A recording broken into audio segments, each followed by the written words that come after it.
Welcome to Movie Caps. Spoilers ahead and take care. Today, we are going to discuss a movie called Mosul, which was released in 2019. It's an incredible war action film, and it's based on a true story. The movie begins by showing us a war-prone city, which is Mosul. Mosul used to be Iraq's second largest city, but it was taken over by ISIS, also known as Daesh, and the people in this city suffered greatly at the hands of this terrorist organization. Rape, murder, and torture were common occurrences, and the only ones brave enough to stand up to them were the SWAT team. This team was the elite police unit of the city, and they fought against ISIS for a long time. And they want to liberate their city from the clutches of ISIS. After that, we see a fight between terrorists and some police officers.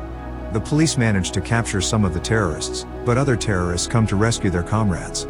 During this fight, when the police officers run out of ammunition and are ready to fight with knives, that's when the SWAT team arrives and eliminates all the terrorists. The leader of the SWAT team asks the police officers what they were doing there. The police officers explain that they came to arrest these terrorists because they were creating weapons and ammunition in their area in exchange for drugs. They came to arrest them and take them down. Here, we learn that the name of this SWAT team is the Nineveh SWAT team, which is going on a mission. Major Jassim is the commander of this team. After that, he makes a list, and the two police officers are asked for their names. The middle-aged man's name is Jamil, and the young one is Kawa. In reality, this list was for those police officers who work for the Daesh group, and Jassim is checking if these two police officers have any connections with the terrorists.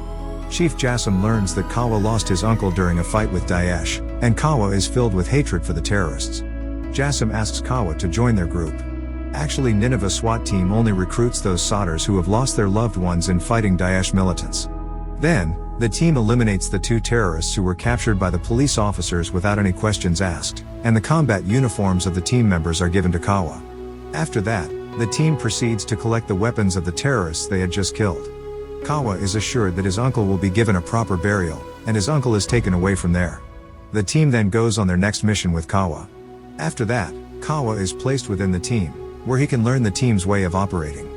Kawa thanks Major Jassim for saving his life, and Jassim tells him that they needed another man in their team during the fight. Afterward, Kawa repeatedly asks the team members about the commission objective, but all the team members either ignore him or do not trust him yet. After this, they find a room with a working television, and everyone stops to watch it. Someone asks why these ladies are fighting each other. Another man explains, these two ladies are actually the wives of the same man, and their husband attends to one of the wives more. Everyone is joking when Kawa hears a sound and checks it out. He discovers that his old partner has returned with a car and set off a signal bomb. He is sending a signal to the terrorists, and this becomes apparent when a heavily armed group quickly arrives in a car and suddenly the bomb inside the car explodes, injuring the team as well. One of the team members is killed.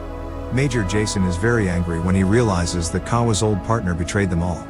However, the others manage to calm Major Jason down, and Kawa reassures him that he is not traitor. After that, the whole team prays for the dead soldier, after which, they continue on their journey, but on the way, they come across two children who are trying to bury their dead mother. This emotional scene leads to the team offering to take the kids with them to a safe place, but the older boy refuses because he needs to bury their mother, and he starts arguing with his younger brother, who wants to go with the team. Then, team members leave with the younger kid as the elder one refuses. After this, the team reaches an army checkpoint, where Unit Chief Jason gives some money to a soldier and instructs him to say that they haven't seen him or their cars leaving the area. The soldier accepts this and the team moves on. Jason gives the child to a couple along with some money as he watches the family taking care of their kid, so he decides to hand over the orphaned child to them as well. When Kawa asks soldiers why Jason allowed the army soldier to infiltrate their group, a soldier explains that they needed to get through the military checkpoint without any noticing. Kawa, now, is quite frustrated, as nobody is sharing information with him. Jason shares his experience as a homicide detective in the police and reminisces about his past days. As they proceed from the safe area towards the ISIS group's territory, they suddenly come under fire from snipers. The team quickly takes cover and returns fire, eliminating the snipers. With the attention of the terrorists diverted, the rest of the team sneaks up from behind and eliminates them. They take all the arms and ammunition of the terrorist. Jason tells Kawa that they are very close and they must complete their mission from here. Kawa is deeply saddened because the terrorists killed a young child in front of her mother. Kawa takes a photo with the dead body as a memory, showing that he is part of this brave team doing meaningful work. After this, they establish their positions, create openings in the walls, and unload supplies, preparing for an attack by the extremists in the building's vicinity. but there is heavy presence of terrorists in the area. Someone suggests launching artillery fire or getting an airstrike from the Americans due to the significant terrorist presence. However, Jason dismisses both options.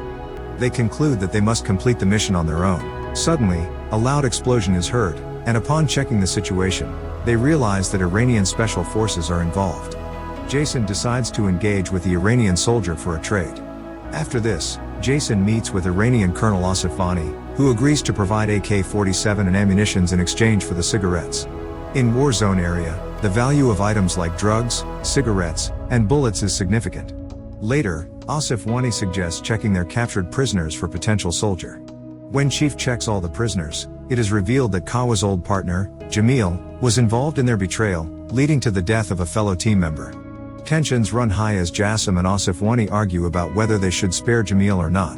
Jamil reviles that his family is captured by the militants and he doesn't follow the orders, then his family will be executed. Ultimately, Kawa seizes the opportunity and kills Jamil with an axe as he was the one responsible for their distrust. This event ends the conflict between Chief and Asif Vani. They decide to exchange arms and ammunition and leave. After this, the Nineveh team becomes quite impressed with Kawa. Jason explains that they cannot order artillery fire because they are executing this mission without the orders of the new army command, and as he starts to share mission details, Kawa interrupts him. Kawa insists that he doesn't want to know anything about the mission, and he will follow them quietly, no matter what the orders may be. As they advance towards their destination, they reach a roadblock where they must get out of their vehicles to fight. Unfortunately, due to a blast, one of their own team members is killed, resulting in significant damage to Kawa's face.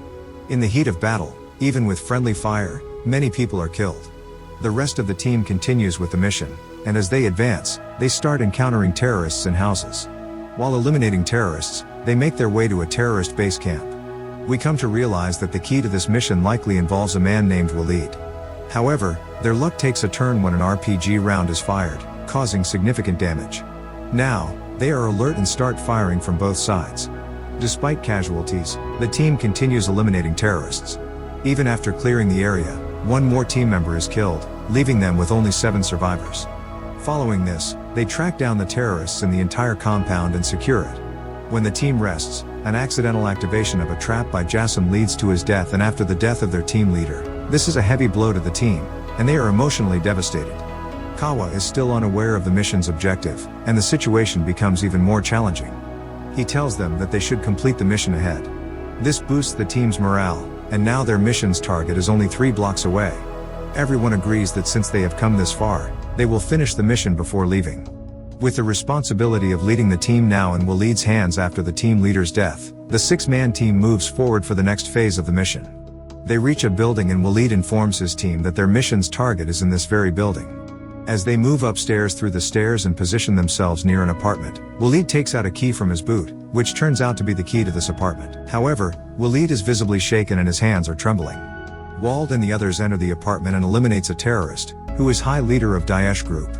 Here, they encounter a mother and daughter, and it becomes evident that the lady's name is Hayat, who is Walid's wife, and the daughter's name is Royan. They were captured by Daesh group, and Hayat had been forcefully married to Walid. Wald and Hayat are overjoyed to see each other. Hayat tells Walid that she knew he would come to rescue them, and seeing the emotional reunion, the whole team feels a sense of relief that they've done a good deed. They successfully rescue the family. A member of the family informs Kawa that they used to live in this very city of Mosul before it was taken over by Daesh. When Daesh seized control, many families were scattered, and some of the women and daughters were captured by Daesh. They are now working to free these captives along with their mission to eliminate Daesh.